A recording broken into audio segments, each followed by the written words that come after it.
తిరుపతి కోదండరామ స్వామి ఆలయంలో బ్రహ్మోత్సవాలు ఎంతమంది చూస్తున్నారో ఒకసారి కామెంట్ చేసేయండి. Hey guys, welcome back to Mahesh vlogs 666. మా రూమ్ పక్కలోనే శ్రీ కోదండరామ స్వామి ఆలయం టెంపుల్ ఉంది. తిరుమల బ్రహ్మోత్సవాలు చాలా మంది చూసే ఉంటారు. ఇంక తిరుపతిలో బ్రహ్మోత్సవాలు ఎట్లా ఉంటే ఒకసారి చూసేద్దామా? రాని చూసేద్దాం. ఈ అక్కోలు కోలాటం మామూలుగా వేయలేదు, సూపర్గా వేసారు కోలాటము. నాకు తెలిసి ఈ అంకుల్ని ప్రతి ఒక్కరు గుర్తే పట్టి ఉంటారు అనుకుంటా. ఎందుకంటే ఎక్కడ తిరుపతిలో కానీ తిరుమలలో కానీ బ్రహ్మోత్సవాలు ఎక్కడ జరిగినా వీళ్ళు ఈ అంకుల్ కంపల్సరీ వచ్చేస్తాడు. ఇంక సోమవారం దర్శించుకుందామని మా సార్ వాళ్ళు ప్రతి ఒక్కరు వచ్చేసారు. ఈసారి కూడా నేను ఇక్కడ లేను, ఇంటికి వెళ్ళిపోయినాను. ఈసారి అయితే ప్రతి ఒక్క వాహనం కవర్ చేయాలా.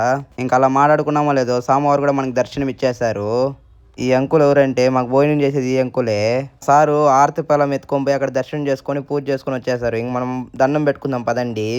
ఫస్ట్ వాహనానికి క్రౌడ్ ఫుల్గా ఉంటుంది అనుకున్నా, కానీ ఖాళీగానే ఉంది.